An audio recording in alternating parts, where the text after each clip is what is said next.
반갑습니다. 방금 소개받은 경북대학교 한상입니다. 뭐 늦은 시간에 뭐 이렇게 또 다시 만나 뵙게 돼서 참 반가운데요. 오늘은 좀 별로 재미없는 이야기예요, 사실은.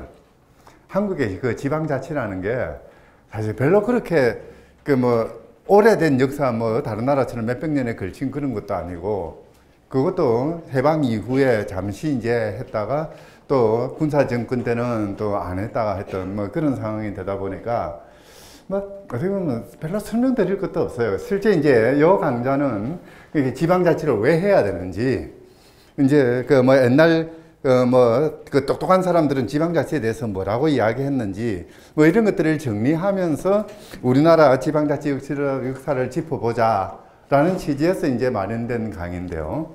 하나하나 이제 짚어봅시다. 지방자치라는 건 여러분 다 알고 계시죠? 어렵게 설명을 했는데요. 그냥 우리 동네 문제는 우리 동네에 사는 사람들이 결정하는 것이다. 그게 지방자치입니다.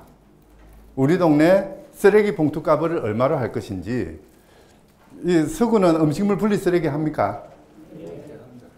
저희 동네는 이제 시작한다고 지금 준비하고 있어요.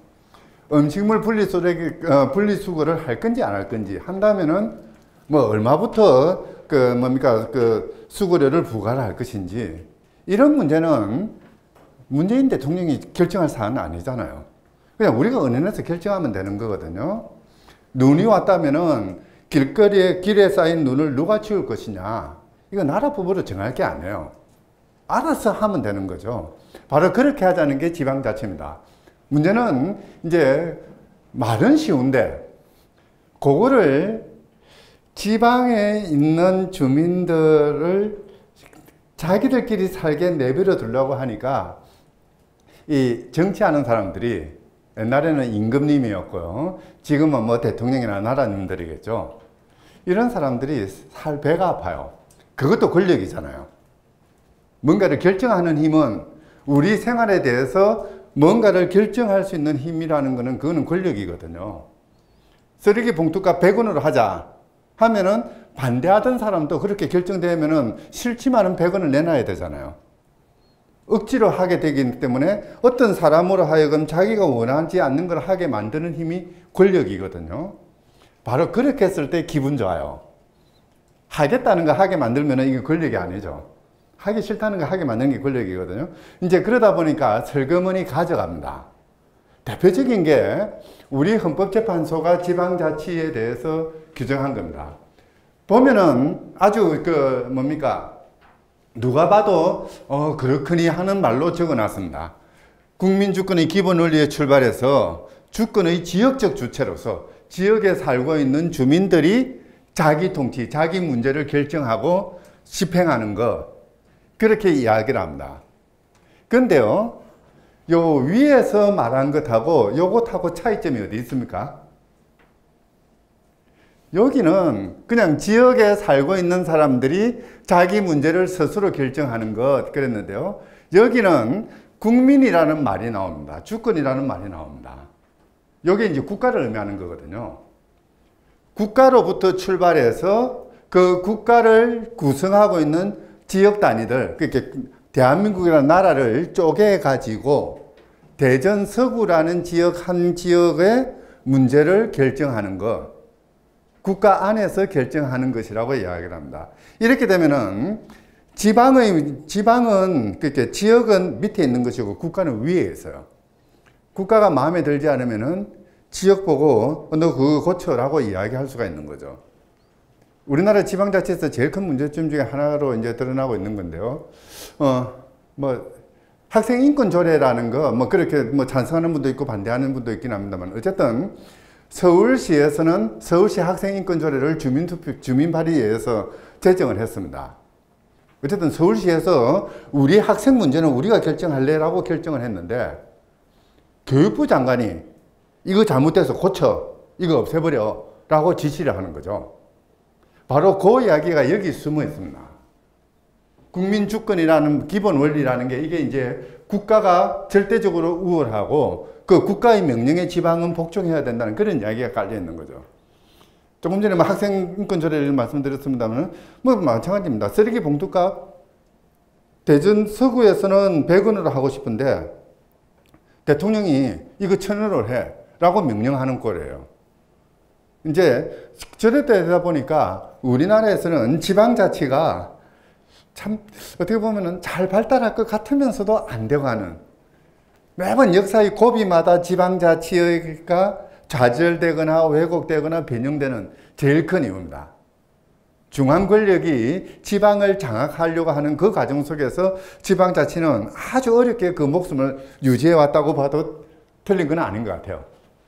우리 헌법에는요, 지방자치에 대해서 여러 규정을 뒀습니다만 그 큰 틀은 크게 변하지 않았습니다. 이제 우리가 보통 1공화국 그러면은 이승만 정권 때고요. 자유당 정권. 그 다음에 2공화국 그러면은 장면 민주당 정권이죠. 그럼 3공화국은 뭐겠습니까? 그냥 박정희 정권. 그 다음에 이제 4공화국 하면은 유신헌법이 있었던데, 유신 시절 72년부터 80년까지. 5공화국은 전두환. 그 다음에 이제 87년 헌법이 개정되고 나서부터, 노태우 정권부터 지금 문통까지는 그냥 뭐 공화국이라는 말은 잘 붙이지 않아요. 육공화국이라고 하긴 하는데, 그냥 87년 헌법, 뭐 헌법체제 뭐 그렇게 이야기를 합니다. 이 공화국이란 말이 이 프랑스에서 붙은 말인데 그렇게 좋은 표현이 아니라서 요즘은 잘 안 쓰는데요. 어쨌든 민주당 정권 때까지는 뭐 지방자치에 대해서 뭐 그냥 이런 식으로 규정을 했습니다. 뭐 특별한 의미는 없고요. 그러니까 지방자치단체가 있고 법령 범위 안에서 자기들 사무를 처리하고 재산을 관리하고 뭐 또 이제 자치에 관한 규정, 소위 말해서 조례라는 거죠. 그런 것들을 만들 수 있다. 뭐 그리고 이제 지방자치단체에는 의회를 두고요. 조직이나 권한은 법률로서 정한다라고 해두고 있습니다. 이제 다만 이제 60년 헌법은 4.19가 지나고 난 뒤에 민주당 정권의 헌법은 여기에다가 하나 덧붙여서 지방의회, 지방자치단체장 중에서 기초단체장은 주민이 직접 선거를 한다라는 규정을 둡니다. 이제 사실 여기에는 지방의회는 의원을 선거한다고 그랬죠. 그죠? 여기 보면 지방의회는 의원은 선거를 한다고 했는데, 단체장, 그러니까 시장이라든지 구청장이라든지 뭐 그 면장이라든지 이런 사람들은 어떻게 하는가 하는 규정이 없었는데, 이 60년 민주당 헌법에서는 그 장도 선거를 한다라고 규정을 했습니다. 조금 더 지방 선거의 범위를 좀 넓힌 거죠. 그러다가 군사 정권이 들어서고 나서는 그 조항이 없어져 버립니다. 그냥 위에 조항만 그대로 남아 있고 나머지는 뭐 그러니까 단체장 선거에 관련된 그런 규정은 없습니다. 조금 후퇴한, 그러니까 이승만 정권의 지방자치 규정보다는 민주당 정권이 조금 더 나갔다가 그러다가 이제 다시 후퇴하는 뭐 그런 건데요. 유신헌법 같은 경우에는 아예 지방의회는 통일될 때까지 구성 안 하겠다. 뭐 그렇게 이야기를 하죠. 지방의회 구성하는 것하고 조국 통일하고 무슨 관계가 있습니까? 근데 이상하게 뭐 저렇게 갖다 붙여놨어요. 지방자치라는 거는 그러니까 뭐 거창하게 이야기를 합니다만은 기본적으로 요 네 개가 핵심입니다. 그냥 다른 거는 볼 필요 없고요. 자주조직, 자주입법, 자주재정, 자주행정입니다. 뭐냐면요. 사실 우리나라는 이 지방자치 이야기하기가 너무 지금 좀 후진적인 위치에서 좀 그런데요. 지방자치단체를 가보면은 서구청도 와보면은 구청장이 있고 서구의회가 있죠. 제가 듣기로 서구 주민이 한 50만 정도 조금 안 되는 걸로 들었습니다.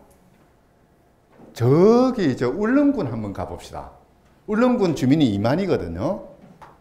그 2만에 의회 따로 만들고 또 그 군이니까 그는 군수겠죠. 군수 따로 뽑고 그렇게 할 게 뭐였어요? 그 월급만 해도 그게 어디예요? 아니 뭐 그럴 것 같으면 2만 정도면은 막 그냥 의회만 뽑고 의회에서 뭐 추첨을 하든 그렇지만 자기들이 어떻게 하든 막 그냥 자기들 결정한 거 의회가 집행해도 되는 거죠. 또는 자기들이 뭐 군수와 같은 비슷한 일을 하는 사람 뽑아도 괜찮을 거예요. 큰 데는 조직이 큰 데는 의회장을 따로 뽑고 뭐 해도 될 것이고요. 조그마한 데는 또 조그마한 데 크게 맞춰서 의회를 둘 것인지, 그렇지 않으면은 장을 둘 것인지 안 둘 것인지 이걸 하면 되는 거죠. 굳이 두 개를 분리할 필요는 없거든요. 바로 이렇게 자기들이 원하는 대로 조직을 만드는 거, 뭐 의회를 만들 것이냐, 군수를 뽑을 거냐, 안 할 거냐, 그게 이제 자주조직권입니다. 그 다음에 이제 자주입법은 저거는 뭐 간단하죠. 조례를 마음대로 만들 수 있는 거죠. 그 이제 서울 사람들이 생각하는 게 다르고 부산 사람들이 생각하는 게 달라요. 안동만 해도요. 그 부부가 같이 팔짱 끼고 못 들어간다는데요. 혼난대요. 적어도 110m 이상 떨어져야 된다고 뭐 그런 이야기도 뭐 믿거나 말거나 하여튼 그런 이야기도 있거든요. 자, 이랬을 때 서울에 서울에서 만들어지는 법하고 부산이나 안동에서 만들어지는 법이 같을 필요는 없잖아요. 각자 자기들이 알아서 만들면 되는 거거든요. 자기들이 필요한 만큼 자기들이 원하는 대로 법을 만든다는 게 자주입법권입니다. 근데 이제 우리나라는 지금 이제 지방자치법이나 헌법에서 조금 잘못 만들어가지고 뭐냐면은 법령에 반하지 않는 범위 내에서 만들어야 돼요. 그러니까 아무리 좋은 그 조례를 우리가 만들었다 하더라도 저 여의도에 있는 국회의원들이 엉뚱한 법 만들어 놓으면 이거는 못 쓰게 되는 거예요. 중앙정부가 모든 걸 다 결정해버리는 이런 상황이 되어버립니다. 예를 들자면은, 그러니까 뭡니까, 뭐, 울릉군 다시 한번 이야기를 합시다. 울릉군은 관광으로 먹고 살잖아요. 뭐, 업도 있지만은. 그런 군에서 쓰레기 버리면은 이거는 능지처참을 하겠다라는 조례를 만들었다고 합시다. 정말 그렇게 해야 되거든요. 그런데 여의도에서 쓰레기 버리면 벌금 10,000원. 10,000원도 아니죠. 5,000원이죠. 이렇게 정해놓으면은 서울에야 뭐 쓰레기가 한두 개 돌아다니도 뭐 아무도 눈에도 안 띄어요. 근데 울릉도에는 쓰레기 눈에 버리면 바로 눈에 띄잖아요. 관광객이 바로 떨어지거든요. 이런 상황을 서울의 법이 지배를 해버리는 상황이 돼버려요. 이제 그걸 하지 말고 각자 알아서 법을 만들자 하는 게 자치입법입니다. 자주입법이죠. 자주재정은 두말할 거 없습니다. 너무나 당연한 거죠. 돈 문제죠. 우리 동네에 드는 돈은 우리가 마련해야 된다. 또는 우리 동네의 돈은 우리가 마음대로 쓴다. 라는 건데요. 우리나라는 저거는 참 어려운 것 같아요. 그러니까 이 경제라는 게 뭐 대부분 서울에 집중되어 있으니까 그러니까 이제 방금 그 이야기 들었는데 그 뭡니까 서구 재정 자립도가 15%밖에 안 된다고 뭐 그런 이야기 들었거든요. 그러니까 나머지는 전부 시에서 받거나 그렇지 않으면 국고에서 받는 거죠. 이제 이러다 보니까 그렇잖아요. 그 뭡니까 그 돈을 주는 사람은 돈을 받는 사람을 마음대로 부릴 수 있죠. 항상 돈에는 꼬리표를 달 수 있잖아요. 최소한 여러분들 그 자녀들한테 용돈 줄 때도 그렇잖아요. 뭐 어떻든 나중에 어떻든 용돈 줄 때만큼은 폼 잡고 주잖아요. 힘이거든요. 그걸 없애자 하는 게 자주재정의 문제입니다. 실제 우리나라는 이제 독일 같은 예를 보면 되는데요. 우리나라는 정부가 돈을 걷어가지고 지방이 돈이 없다 그러면 줘요. 그렇죠. 교부금이라는 이름으로. 특히 꼬리표 달아가지고 주고 그러거든요. 치사하게 막 5만 폼 다 잡고 그러잖아요. 독일은 어떻게 하느냐면요. 지방에서 돈을 걷어가지고요. 중앙정부가 필요하다면 줘요.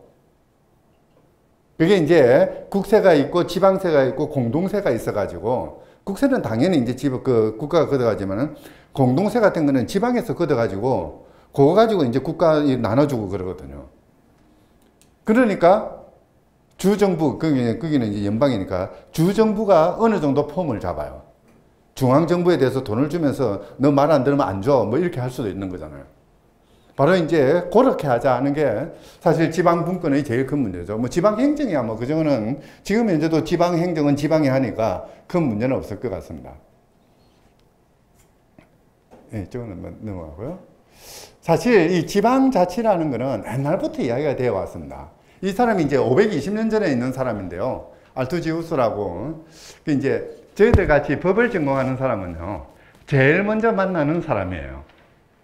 법 공부하다 보면은 알투지우스라는 이름이 제법 한 1학년, 1학년 초기에 제 이름이 나옵니다.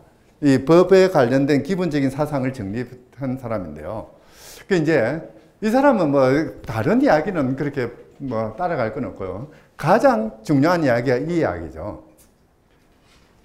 사람이 사회를 이루고 국가를 이루고 사는 것은 국가가 있고 사람이 있는 것이 아니라 거꾸로 사람이 있고 가족이 있고 그 다음에 이제 우리 동네가 있고 그러다 보니까 국가가 만들어졌다고 이야기하는 그런 사람입니다.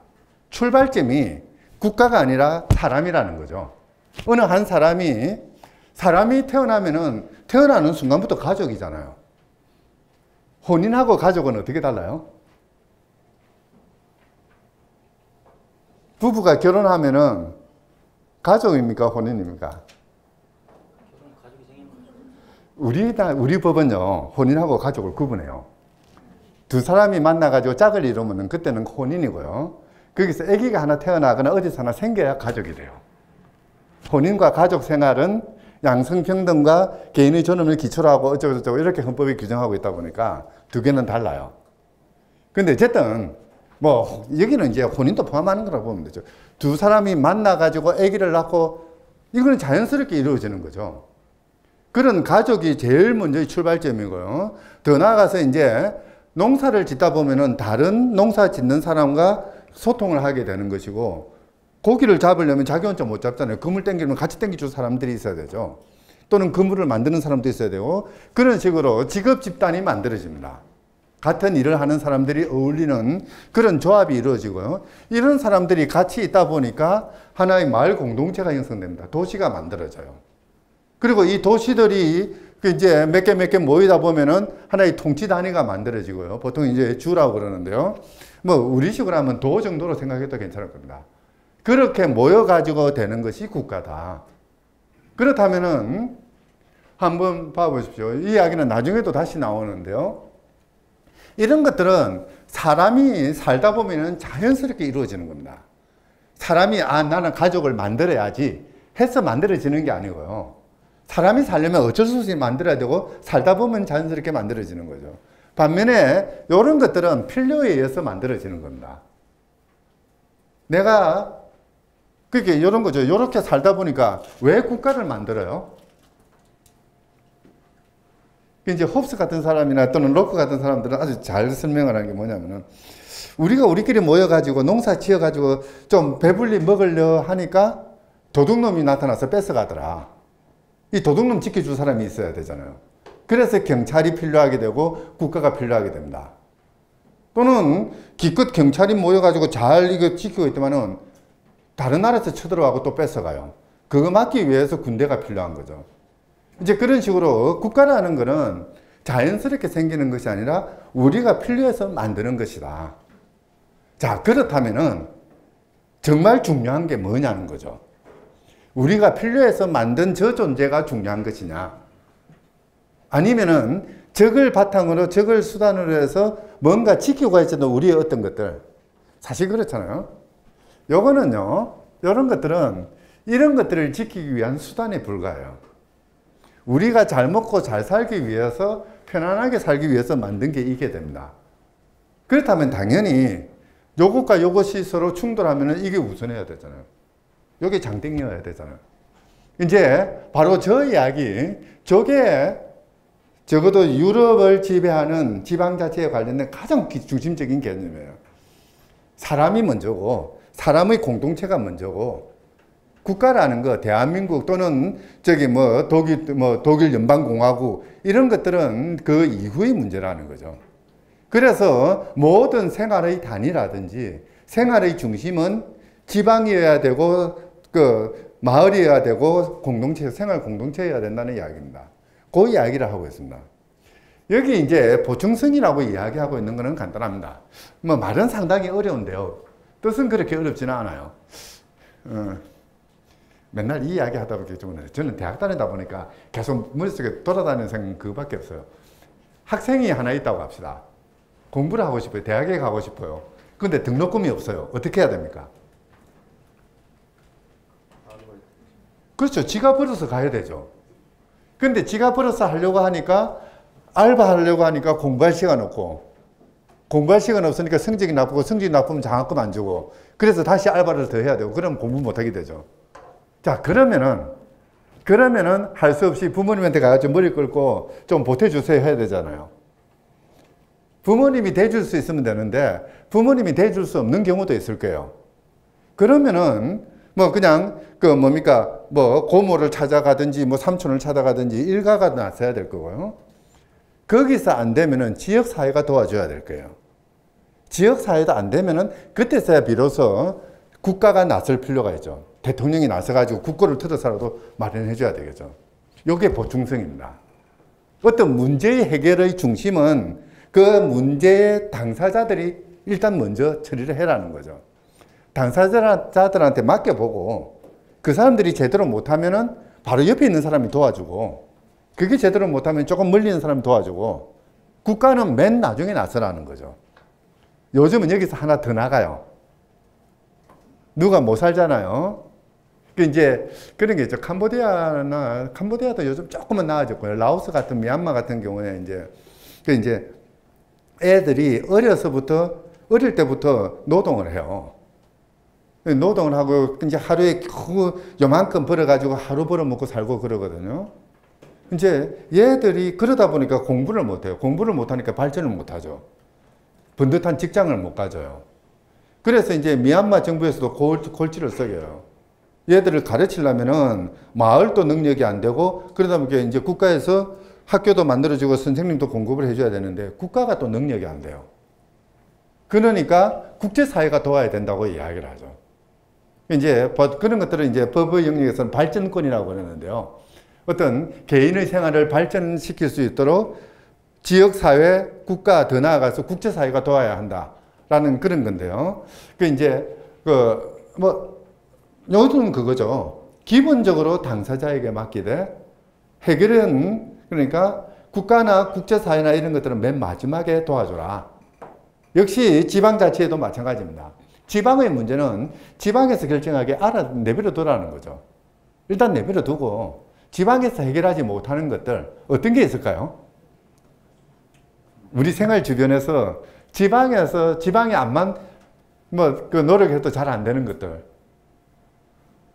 저 오늘 SRT 타고 왔거든요. 교통 같은 거는 지방에 하기 어렵죠. 그죠? 고속철도 안 돼. 전기 같은 거. 이런 것들은 지방에 맡겨두는 것보다는 국가 단위에서 하는 게 더 효율적이에요. 그러면 그런 거는 국가가 하고 또 뭐 북한에서 오늘 뭐 쏘았다면서요. 이런 거는 국가가 맡겨주면 되죠. 근데 대전시 서구에 도둑놈이 하나 생겼어요. 이걸 국가경찰에 나서서 막을 필요 없잖아요. 대전에 자치경찰이 해도 되는 거거든요. 바로 그래서 요즘 경찰개혁 이야기하면서 자치경찰제 이야기가 나옵니다. 경찰도 국가가 다 장악하는 것이 아니라 뭐 생활 치안에 관련된 경찰 부분들은 좀 도둑 잡고 하는 것들은 이거는 대전시 경찰국에서 해도 되는 거거든요. 경찰청이죠. 그렇게 쪼개자는 거죠. 이제 바로 그런 것들이 보충성 원리라고 하기도 하고요. 그냥 보충성이라고 하기도 합니다. 요거는 지방자치에서 가장 중요한 개념입니다. 그래서 요즘 이제 헌법 개정할 때 지방자치, 부지방 분권을 주장하는 사람들은 헌법 1조는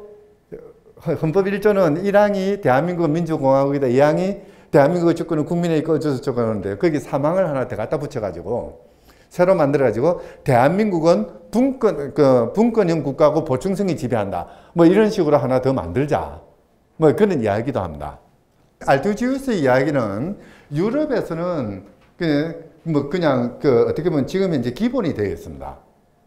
모든 것들은 지역 단위, 마을 단위, 공동체 단위 그렇게 결정하는 것으로 그렇게 흘러가고 있는 거죠. 그래서 이제 유럽 같은 경우는 그 유럽 지방자치 단체들이 모여가지고 그 헌장을 하나 만들어요. 여기에서 이제 보충성의 원리라는 것을 중심적으로 전문화하고 있는 거거든요. 이 제퍼슨이라는 사람은 미국 세 번째 대통령인가 그렇죠. 똑같은 이야기 합니다. 그래서 전부 다 똑같은 이야기인데요. 이제 이 사람은 뭐 딴 것보다는 요 이야기가 중요한 것 같아요. 이 풀뿌리 민주주의라는 말을 처음 사용했던 사람입니다. 지방자치는 민주주의가 싹트기 위한 그 뿌리라는 거죠. 지방자치가 튼튼해야 그 나라는 민주주의가 발전한다. 자유민주 국가가 된다. 뭐 그런 이야기인데요. 지방자치의 단위를 어떻게 할 거냐. 서구 같으면 50만입니다. 다 알아요? 여러분들 다 압니까? 예? 순 거짓말. 50만을 어떻게 알아요? 저는 5명도 잘 기억을 못 하는데요. 이상하게 사람 얼굴하고 이름하고 매치가 안 돼요, 저는. 분명히 본 사람인데 이름 기억 안 나오는데요. 이게 이제 미국이니까 이렇게 나오는데 우리나라는 좀 더 좁아야 돼요. 우리나라는, 미국은 땅은 넓은데 사람은 적잖아요. 이제 우리나라는 땅은 좁은데 사람은 무지 많죠. 그래서 조금 좁힐 필요는 있는데요. 워드라는 단어를 만들어 가지고, 저기 카운티라는 게 우리나라 같으면 군보다 조금 더 큰 단위라고 생각하시면 됩니다. 땅이 워낙 크니까. 이제 어쨌든 그걸 좀 쪼개 가지고 이제 그게 지방자치의 기초 단위가 돼야 된다. 소위 말해서 기초자치단체가 돼야 된다는 건데요. 우리 식으로 하면 어느 정도 될까요? 그냥 큰 슈퍼마켓이나 또는 재래시장 같은 데 보면은 그 재래시장을 같이 이용하는 범위가 있죠. 그죠? 그러니까 그 시장에서 자판 깔고 배추 파는 사람은 보면은 저 아줌마는 어제도 왔는데 오늘 또 왔네. 저 아줌마는 자주 오니까 내가 깎아줘야지 하는 그런 사람들 있잖아요. 이름도 모르고 뭔지 모르지만 그래도 아는 사람이에요. 지나가다가 사람 보면은 저 사람은 내가 누군지는 모르지만 저 어딘가 사는 어떤 사람 정도 알쏭달쏭한 안면은 있는 그런 정도의 거리 범위 내에 들어가는 사람들, 대충 그 정도라고 생각하시면 될 겁니다. 대충 그 사람들은요 주로 비슷하게 살아가요. 이제 뭐 아침 일어나는 시간도 비슷하고 뭐 직장 생활하는 것도 비슷하고 생활 단위도 비슷하고 뭐 먹는 음식도 비슷하고 이제 그런 단위가 지방자치의 단위라고 이야기를 합니다. 조금 현대생활하고는 잘 맞지는 않아요. 근데 뭡니까? 우리나라 같으면은 뭐 예를 들어서 뭐 대규모 그 큰 아파트 단지 같으면은 뭐 어디 사는지 분명히 몰라도 어쨌든 한 번은 본 듯한 사람 뭐 이런 정도, 그렇게 생활이 거의 비슷하게 사는 사람들끼리 모여서 어떤 결정을 하는 거, 그게 이제 그 단위를 워드라고 그랬고요. 그런 사람들이 서로 살아가는 거, 그게 이제 지방자치 단위다라고 이야기를 합니다. 그렇게 그걸 다 바탕으로 해서 어떤 통치 구조가 만들어지는 게 풀뿌리 민주주의라고 보는 거죠. 이런 게 있어요. 지방자치가 가장 잘 발달한 데가 스위스라는 데인데요. 이 스위스는 그러니까 그 자체도 20개인가 칸톤으로 나눠지고 그 밑에도 마을마다 막 쪼개져 있거든요. 마을마다 쪼개질 수밖에 없는 게 산 꼴짜기가 되다 보니까 마을이 크게 발전하지는 못해요. 그래서 이제 자기들끼리 이제 결정하고 사는데요. 한 500명 정도, 뭐 200명도 좋고요. 요렇게 모여 있는 마을에서 어떤 결정을 하려고 합니다. 자, 결정을 하자. 그래서 마을 회의를 소집을 해요. 그러면은 한 20명이 온대요. 한 500명이나 200명에서 500명 정도 되는 마을인데요. 어떤 중요한 결정을 하자 그러면은 한 20명 와가지고 그 중에 11명이 손들고 9명은 반대 그래요. 그래 11명이 들었다고 해서 찬성해가지고 그걸 집행을 합니다. 이거는 민주주의입니까? 아닙니까? 어떻게 생각해요? 딱 그 자체는 아니거든요. 근데 이게 어떻게 되느냐면요. 딱 저 이야기입니다. 서로 다 아는 사람이에요. 그러다가 그 결정을 하는 거는 적어도 6개월 전에 알려줘요. 우리가 쓰레기 봉투값을 결정해야 되겠다. 인상해야 되겠다. 이제 6개월 후에 우리 결정한다. 미리 알려주고요. 6개월 몇 며칠 날 몇 시에 어디서 회의를 할 테니까 오세요. 라고 알려주고 그 다음에 이제 쓰레기 봉투값을 왜 올려야 되는지, 올리면은 10원을 올려야 되는지 100원을 올려야 되는지, 10원을 올리면 어떻게 되고 100원을 올리면 어떻게 되는지 그 자료들을 다 줘요. 그러고요, 궁금해하는 사람이 찾아오면은 뭐 마을 뭡니까 사무소겠죠. 궁금해하는 사람이 찾아오면은 일일이 설명을 다 해줍니다. 또 어떤 사람은 그런 사람이 있겠죠. 왜 우리 마을만 그러냐? 저 옆에 마을은 어떻고, 저 한국의 대전 서구청에서는 어떻게 하는지 궁금하다. 그렇게 이야기를 하면은 이 마을 사무소에서 그 사람들 자료를 구해가줘요. 안 되면은 그 사람들 초청해가지고 설명을 하게 만들어요. 대전 서구청 그 공무원 한 분 초빙해가지고 설명하게 만들어줘요. 그 뭡니까 사무소 비용으로. 궁금한 게 있으면 다 풀어주는 거죠. 그러면은 그 6개월 동안에 어떤 사람들은 상당히 많은 사람들은 뭐 쓰레기 봉투값 뭐 100원 올리나 10원 올리나 나는 부자니까 별로 관계없어 하는 사람도 있을 거예요. 또는 경우에 따라서는 쓰레기 봉투값이 대충 보니까 10원에서 20원 정도 사이에서 올라내려 갈 것 같다. 뭐 그 정도는 나는 부담해도 괜찮아. 그런 사람도 있을 것이고 어떤 사람은 아, 나 귀찮아 저런 거는 막 가기 싫어 하는 사람도 있을 것이고요. 근데 어떤 사람은 10원 오르면 자존심 상해서 못 사는 사람이 있죠. 어떤 사람은 야 저거 20원 오르면 나는 굶어 죽어 라는 사람도 있을 겁니다. 딱 당일 되면은 맨 마지막에는 요 두 사람만 가요. 두 부류만 갑니다. 나머지는 어떻게 해도 좋다라고 위임을 하는 게 돼버려요. 왜냐하면 다 알기 때문에 10원을 올리면 어떻게 되는지 20원 올리면 어떻게 되는지 이런 것들 다 알고 자기가 다 계산하기 때문에 그냥 내가 안 가도 뭐 어떻게 올리더라도 결정이 되면 나는 그에 따르면 된다 라고 생각하는 거거든요. 그러니까 한마디로 마을 회의를 하기 전에 어느 정도 상당히 많은 부분 90% 정도는 미리 합의에 의해서 결정이 돼 버립니다. 이미 정리가 되고요. 마지막 요 조그만한 부분만 20명이 모여서 결정을 하는 거죠. 그리고 나머지는 다 거기에 따르는 거죠. 어떻게 보면 이게 가장 좋은 민주주의예요. 민주주의라는 게 그냥 와가지고 손 들고 우리가 뭐 한 표 더 많으니까 우리가 이겼다 이게 아니고요. 그런 합의를 만들어 나가는 과정이죠. 합의를 만들어 나가려면은 반드시 중요한 게 뭐냐면 정보 공개예요. 왜 우리는 이렇게 해야 되고 이렇게 하면 어떤 결과가 있는지 그리고 사람들끼리 서로 토론하게 만들고 토론하는 과정에서 여러 가지 합의가 이루어지거든요. 나중에 이제 그렇게 하다가 나중에 최종 결정만 땅땅땅만 모여서 하면 되는 거예요.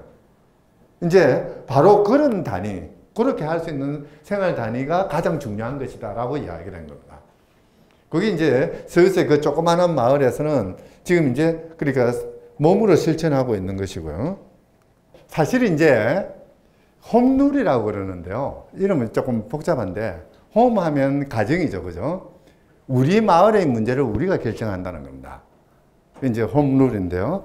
저 원칙에 따라서 만들어진 게 이제 미국에서는 한 50개 주 중에서 한 10개 주 정도 돼요.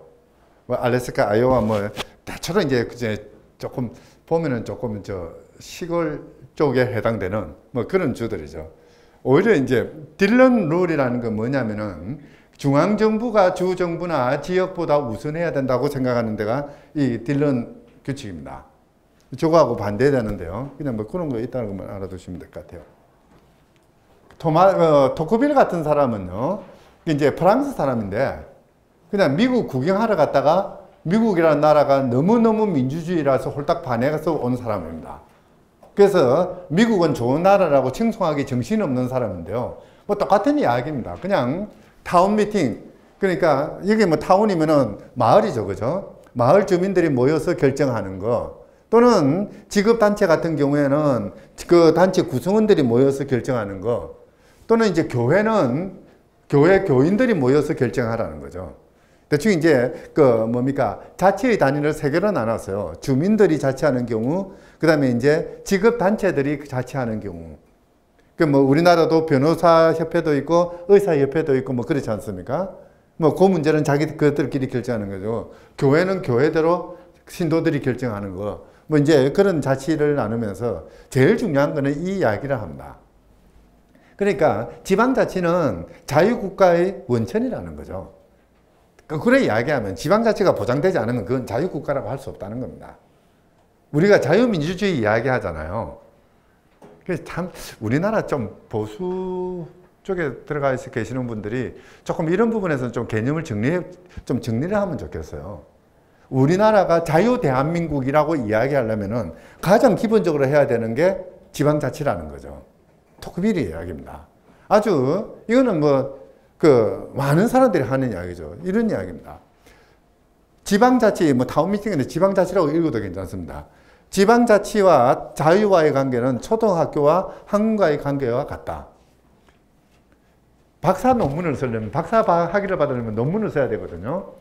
논문을 쓰려면 한국말 읽고 쓰는 걸 배워야 되잖아요. 한국말 읽고 쓰는 건 어디서 배워요? 초등학교에서 배우죠. 요즘은 뭐 유치원도 아니고 놀이방에서 배우지만은 뭐 어쨌든 아주 어릴 때부터 배워와야 돼요. 그 나라가 자유국가가 되려면은 학위 논문을 써서 박사가 되는 것처럼 자유국가가 되려면은 어려서부터 한글을 배워야 되듯이 밑바닥에서부터 지방자치를 해야 된다는 거죠. 그만큼 중요한 거라는 겁니다. 지방자치가 되지 않으면요, 이게 왜 그러냐면요, 지방자치가 되지 않으면은 우리 지역에 대해서 내 문제에 있어서 아무것도 모르는 문재인 대통령이 나한테 명령을 하게 돼요. 우리끼리 살면은 적어도 나하고 안면이라도 한번 부딪힌 사람이 결정을 하잖아요. 그렇잖아요. 근데 지방자치가 안 되면은 문재인 대통령 뭐 김부겸이라는 사람 저는 만나보지도 못했어요. 이상하게 하여튼 한 번도 못 봤는데요. 그 사람이 나한테 명령하는 상황이 돼버려요. 이거는 뭔가 잘못됐잖아요. 내 문제를 내가 결정해도 시원찮을 판에 내가 아는 사람이 결정해 주는 것도 좀 어떻게 보면 좀 그렇긴 한데 그걸 생판 모르는 사람이 결정하는 거 이건 안 되는 거죠. 이런 게 어떻게 보면은 독재의 원천이 되고 어떻게 보면은 제왕적 대통령제의 원천이 돼요. 권력이 내가 행사되는 나의 권력이 나한테 있는 것이 아니라 저쪽으로 넘어가는 순간 저쪽 권력은 강해지고 나는 약해지고 따라서 나는 복종해야 되는 이런 상황이 되어버리지 않습니까? 이제 그런 거 조심하자. 제일 중요한 게 이겁니다. 아까 알투지우스 이야기 했을 때하고 똑같은 이야기입니다. 그러니까 인류가 처음 사람과 사람이 모여서 뭔가를 만든 거는 그 타운, 지역 공동체라는 거죠. 마을이라는 거죠. 이 마을은 신이 만든 것이다. 반면에 국가라는 것은 사람이 만든 것이죠. 사람이 필요로 해서 만든 것이거든요. 저때 신이라는 거는 뭐 하나님 생각해도 좋고 자연이라도 좋고요. 자연스럽게 만들어지는 거잖아요. 자연스럽게 만들어진 게 우선해야 된다. 뭐 그 이야기입니다. 외국에서 마을 회의하는 그 모습들 찍은 겁니다. 가장 전형적인 모습이에요. 어떤 경우에는 그러니까 이런 식으로 하는 경우도 있는데요. 이거는 뭐냐면은 지금 이 구조하고 똑같죠. 여러분들은 저를 쳐다보고 그러니까 저는 여러분 모두를 쳐다보죠. 그죠? 이 구조는 마을 회의를 하는 주민자치를 하는데 좋은 구조는 아니에요. 오히려 이제 좋기는 이런 구조죠. 다 삥 둘러서 가지고 서로 얼굴을 보면서 뭐 말하고 싶은 사람은 지자리에 일어나서 말해도 되고 저리 나와서 이야기해도 좋고 그래가지고 서로 똑같은 위치에서 이야기하는 일종의 원탁 회의 비슷하게 저렇게 하는 게 좋은 거죠. 지방자치라 하면 뭐가 좋으냐 뭐 여러 가지 이야기를 합니다. 헌법재판소는 제가 자꾸 헌법재판소를 적어놓은 게 뭐냐면 헌법재판소가 이런 거 정리를 잘해요. 그래서 이제 했는데요. 우선 조금 전에 말씀드렸듯이 민주주의가 발전하고 또 이제 국민의 그 뭐 투표권, 선거권 같은 것들이 제대로 실현이 되고 또 뭐 경우에 따라서는 중앙 권력과 지방 권력을 나눠가지고 대통령이 지 맘대로 하는 걸 막는다. 뭐 그렇게 이야기를 합니다. 요건 옛날에 하는 이야기예요. 사실 별로 중요하지 않습니다. 실제 중요한 건 뭐냐면은 요 부분입니다. 좀 어렵게 썼는데요. 그냥 생활 정치라고 보시면 됩니다. 여태까지 우리가 정치 그러면은 서울의 여의도에 저기 뭐 이상한 건물 안에서 이상한 사람들이 싸우는 그것만 생각했잖아요. 옛날에는 정치가 그거였거든요. 근데 지금은 정치가 뭐냐면은 어떻게 살 것인가의 정치예요. 그냥 이런 거죠. 우리 마을에 도서관 하나 지을 것이냐, 그렇지 않으면은 타가소를 하나 지을 것이냐. 자, 한번 그런 문제가 생겼다고 합시다. 마을에, 우리 아파트 단지에, 그 이제 뭐 상가 건물 중에 자리가 하나 비었어요. 자, 여기에 이제 어떤 친구는 그 뭐 우리 애들 학교도 가야 되고 하니까 독서실을 만들자라고 주장을 할 것이고요. 어떤 주민은 내가 애기가 있는데 직장 다니기 뭐 하니까 타가소를 만들자라고 이야기할 겁니다. 뭘 만들어야 돼요? 아주 중요한 문제거든요. 그렇잖아요. 뭐가 되느냐에 따라서 우리 애가 저 먼 독서실을 가느냐 또는 우리 애기를 어디에 맡길 것이냐 이게 결정되는 거거든요. 내 생활 자체가 바뀌어요. 엄청나게 바뀌거든요. 내가 애를 여기에 맡기고 직장을 가는 거 그렇지 않으면은 저 멀리 있는 부모님한테 맡기고 가느냐 이거 결정이 되거든요. 하루 생활이 달라져요. 바로 이런 것들을 결정하는 거. 중요한 거는 그런 것들을 우리가 결정하는 거. 이게 생활 정치입니다. 뭐 좀 어렵게 쓰긴 합니다. 뭐 별거 아닙니다. 그 밑에 있는 거는 뭐냐면요. 다중적 정체성이라고 그러는데요. 요즘 시대의 사람들은 참 생활이 너무너무 복잡해요. 그러니까 이런 거죠. 여러분들이 자기 자신을 10초 만에 소개할 수 있는 사람이 있어요? 나는 어떤 사람이다. 1분은 어떨까요? 옛날에 저희 어머니도 그 말 참 잘하는데요. 내가 여태까지 살아오고 너가 아버지한테 속 썩은 거 생각하면 그거 소설로 쓰면 10권은 나올 거다. 실제 그런 시대입니다. 정말 나 자신을 설명하는 것도요. 저도 이제 여기 올 때 뭐 양력을 써달라고 그럴 때 양력 쓰려고 참 내가 뭐 했더라 고민이 되는데요. 그렇잖아요. 집에 가면은 저는 집에 가족 중에 한 사람이고 애들 아버지고 처의 남편이고요. 학교 가면은 공부해야 되고 연구해야 되고 또 학생들 가르쳐야 되는 사람입니다. 밖에 동창들 만나면은 술 먹고 저는 술을 잘 안 먹다 보니까 이상하게 우유 배달한다고 그러죠. 술을 안 먹으니까 유일하게 운전할 자격이 있는 사람이에요. 그러니까 술 취한 놈 전부 다 태워가지고 하나씩 떨어뜨리고 다녀야 되거든요. 그런 사람이어야 돼요. 한상희가 누굽니까? 그런 사람이거든요. 이렇게 보면 이 사람이고 저렇게 보면 저 사람입니다. 이걸 우리는 다중적 정체성이라고 합니다. 어느 한 사람이 옛날에는 그런 거잖아요. 중동에 있는 사람들 이름은 알자가 많이 붙죠. 무슨 어쩌고저쩌고 나오거든요. 이게 뭐냐면 누구 아들의 누구의 아들의 아들이다 라는 거거든요. 그거 하나만 쫙 되면은 이 사람이 어떤 사람인가가 나와요. 옛날에 우린도 그랬잖아요. 너 누구냐? 사실 진짜 충청도 양반이라고 그러더만은 제가 처음 취직을 해가지고 갔더만은 거기 이제 제 직속 상관이 불러요. 이름 뭐야? 그래서 예, 한상입니다. 그러니까 종친이네. 그러더만은 중시조가 누구냐 물어요.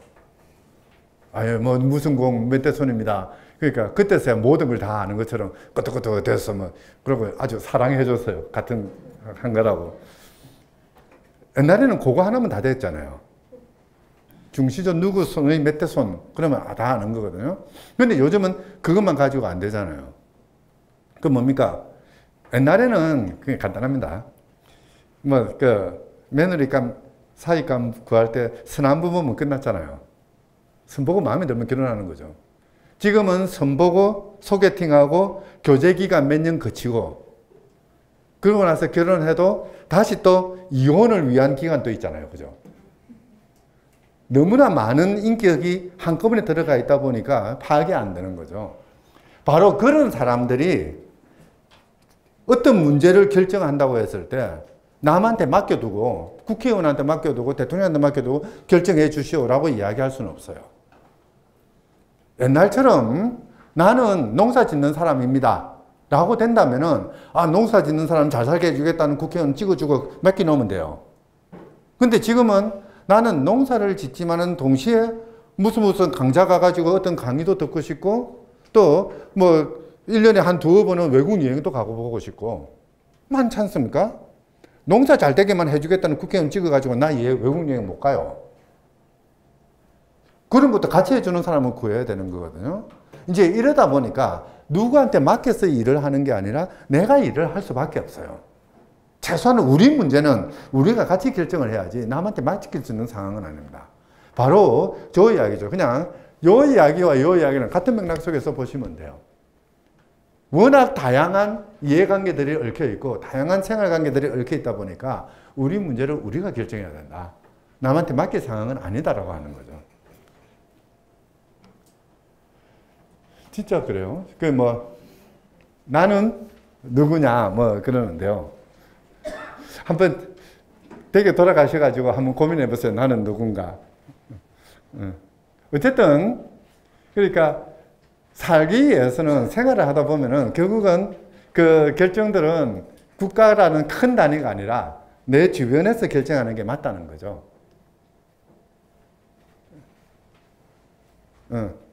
요거는 그냥 쉬어가는 길에 한번 봅시다. 노숙자입니다. 이제 노숙자가 노숙자인 이유는 뭡니까? 저 사람들은 노동 능력을 완전히 상실했기 때문에 노숙자가 되는 게 아니죠. 사실 보면은 별로 살 의지가 없는 사람들이에요. 그냥 막 되는 대로 그냥 살다가 뭐 나중에 죽으면 죽는 거고 뭐 그렇게 되는 의지를 상실한 사람인데요. 독일에서 이제 고민하다가 어느 한 지역에서 아이디어를 하나 떠올렸어요. 강아지를 하나 맡겨보자. 그래가지고 노숙자들한테 강아지를 한 마리씩 줘요. 이제 물론 당연히 강아지 사료는 그 지역 단위에서 줘야 되죠. 구청에서 주는 거죠. 그리고 강아지가 아프면은 어디로 데려오라 그러면 데려오면은 치료도 다 해주고 뭐 강아지 털 깎는 거 이런 것도 데려오기만 하면 다 해줬어요. 이제 그러니까 이 노숙자가 강아지를 키우게 돼요. 문제가 들 키우는 겁니다. 한번 참 사이 좋죠, 그죠? 그림이 참 이뻐요. 저거 봐요.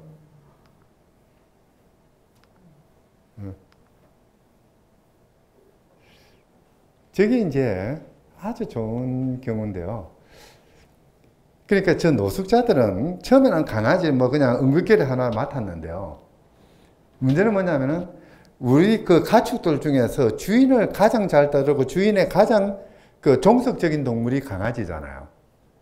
주인이 사라지면은 외로워서 스트레스 받는 유일한 동물이거든요. 이제 주인한테 자기 생활을 다 의탁을 해요. 그러면 이제 주인은 그걸 다 돌봐줘야 되거든요. 자기 삶에 대해서 의욕을 잃어버린 사람이 갑자기 강아지라는 다른 생명체가 오게 되고요. 이 강아지의 생활에 대해서 책임을 지기 시작합니다. 그러니까 자기가 살 목표가 하나가 생긴 거예요. 강아지를 키우는 거. 이제 강아지를 키우다 보니까 내가 존재하는 이유를 찾게 되고 그러다 보니까 내가 어떻게 살아야 되겠다는 자각도 생긴대요. 그래서 이 프로그램을 실시하고 난 뒤에 노숙자들의 사회복귀율이 상당히 높아졌다고 그럽니다. 다른 사람을 배려하고 다른 존재죠. 다른 존재의 목숨, 생명을 아낄 줄 아는 그런 삶을 하다 보니까 자기를 아낄 줄 아는 삶이 되는 거죠. 자치의 문제도요, 똑같습니다. 우리가 더불어 결정하다 보면은 그 결정 과정에서 내 삶의 의미를 찾을 수 있고요. 내가 내 삶이 어떻게 중요한 것인지, 어떻게 살아가는 것인지를 한번 확인할 수 있는 그런 중요한 기회를 마련하기도 하죠. 그냥 자치는 어떻게 보면은 그냥 마을 주민이 자기 그 문제를 같이 결정하는 것, 이 수준을 넘어서요. 내가 사는 방식을 내 스스로 결정하는 것과 똑같아집니다. 아주 중요한 부분입니다.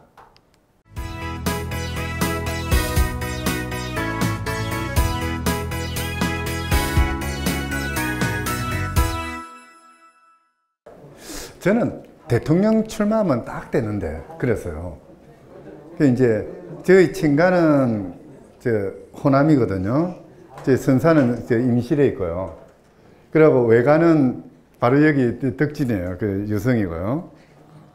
그리고 이제 저는 부산에서 태어나서 부산에서 자랐고, 그리고 지금 서울에 살고 있고, 제 대학 지도 교수는 또 강원도 출신이에요. 그러니까 뭐 제주도 표만 포기하면 되니까. 그런데 이 군대를 안 가서 출마를 못 해요. 토끼전 아시죠? 그냥 재미 삼아서 한번 봅시다. 토끼전은요, 원래 이제 용왕님이 아파요. 그러니까 이제 그 별주부 시켜가지고 토끼 간을 구하러 이제 가서 토끼를 꼬드기가 영궁으로 데리고 오잖아요. 그죠? 그래서 이제 토끼가 거짓말 해가지고 내 간, 저기 간 놔놓고 왔다. 그래, 거짓말 해갖고 도망치죠. 그죠? 여기 토끼전입니다. 근데 가람 이병기 선생님이 가지고 있는 토빌가 2본이 있습니다. 조금 이제 조금 외전이죠. 거기에는 좀 다른 이야기가 있는데요. 뭐냐면 토끼가 도망을 치지 않아요. 토끼가 나는 이제 죽었구나. 그냥 자포자기를 합니다. 그러다 보니까 별주부가 미워 죽겠어요. 그러니까 뭐라고 이야기를 하느냐면 이런 이야기를 합니다. 내 간을 드리겠습니다. 용왕님한테. 그럼 뭐 어쩌겠느냐 뭐 그러죠. 다만 한 가지 소원이 있는데 저 별주부 마누라랑 하룻밤 자게 해달라. 그래 이야기를 해요. 이 용심이 난 거예요. 이제 그 이야기부터 시작이 됩니다. 결국은 잤어요. 이제 괄호 안에 들어가는 말이 이제 하룻밤 자고 난 뒤에 자라가 그 자라 부인이 토끼를 사랑하게 됩니다.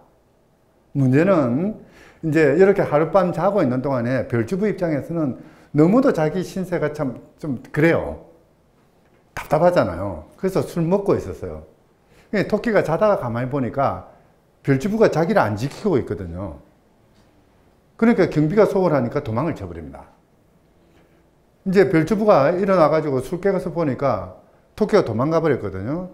용왕님한테 불충을 했죠. 조금 전에는 자기 부인한테 못할 짓을 했고 지금 깨어서 보니까 용왕님한테 불충을 했어요. 그래서 자기도 외국으로 도망쳐 버립니다. 소산강에 가서 그냥 망명해서 살아요. 이제 그러다 보니까 별주부 부인만 남은 거예요. 혼자 쓸쓸히 살다가 죽습니다. 뭐로 죽느냐면은 상사병으로 죽어요. 토끼 거리다가 죽었어요. 근데 옆에 쏙 모르는 사람들은 이 부인이 별주부 거리다가 죽었는 줄 알고 이제 연령까지 지어줘요. 이 이야기가 별주부 귀에까지 들립니다. 얼마나 속이 아프겠어요. 자기는 못할 짓을 했는데 그래도 자기를 사랑해서 자기 부인이 죽었다 그러니까 그래서 자기도 자살을 해버려요. 요게 이제 그 뭡니까 이병기 선생님이 가지고 있는 토별가 내용입니다. 나쁜 놈은 누구입니까?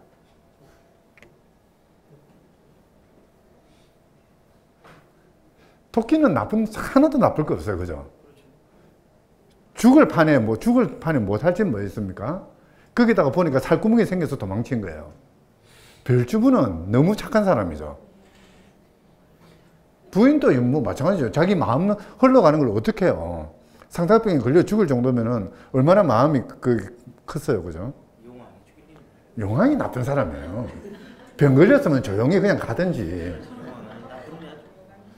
그 이제 문제가 뭐냐면요. 이 이야기가 조선 말기에 나왔던 이야기입니다. 이제 이런 거죠. 조선 시대를 떠받쳤던 그 가장 큰 윤리라고 한다면 상강오륜이잖아요. 이게 뼈대거든요. 조선 시대 뼈대예요. 상강이 뭡니까? 군신의 관계, 부자의 관계, 부부의 관계는 나라의 기둥이라는 거거든요. 강이라는 게 기둥이잖아요. 이 세계는 똑같은 거예요. 이것 자체가 조선시대를 떠받치는 틀이었는데 하나하나 무너져가지고 이 지경까지 흘러갔다는 거죠. 그 이제 지금 토끼가 왜 별주부 부인하고 하룻밤 자게 해달라고 했을까요? 일종의 막장 드라마인데요. 막장 드라마의 원류입니다. 근데요, 이 이야기를 지은 사람들이 있을 것 아닙니까? 조선 말기에 민초들이에요. 이 사람들이 이 이야기를 했을 때 두 가지 카타르시스를 느꼈을 거예요. 뭐냐면은 부부 관계라는 게 그렇게 뭐 죽자 사자 할 정도는 아니다라는 그런 이야기. 어떻게 보면 토끼가 복수하는 거지 않습니까? 이제 부부 관계를 깨면서 복수를 하는 건데요. 그 이면에는 부부 관계로 상징되는 상강오륜을 무너뜨리고요.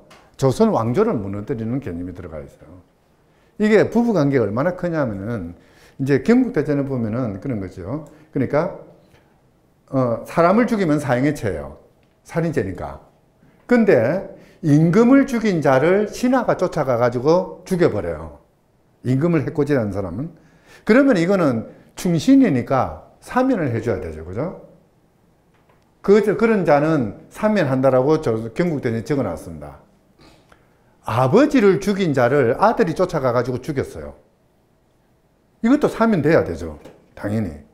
그런데 법을 만들다가 뭐가 까먹었는지 남편을 죽인 자를 아내가 어떻게 했을 때는 규정이 없어요. 근데 실제 그 사건이 일어나요. 남편을 능멸한 사람을 아내가 쫓아가 가지고 죽여버렸습니다. 칼로 죽였습니다. 자, 이러니까 이제 조정에서는 머리가 딱 아픈 거예요. 사형으로, 그렇게 살인죄로 사형을 쳐야 됩니까? 이 여자를. 안 그러면 사면을 해야 됩니까? 요즘 같으면은 재형법정주의 어쩌고저쩌고 법이 없으면 못해요. 근데 조선시대 때는 조금 그게 나았으니까 뭐냐면 찬반양론이 일어납니다. 한쪽에서는 법전이 없으니까 이 사람은 사형에 처해야 된다고 주장을 하는데요. 그때 임금, 이제 다른 한쪽에서는 상강오륜을 들어요.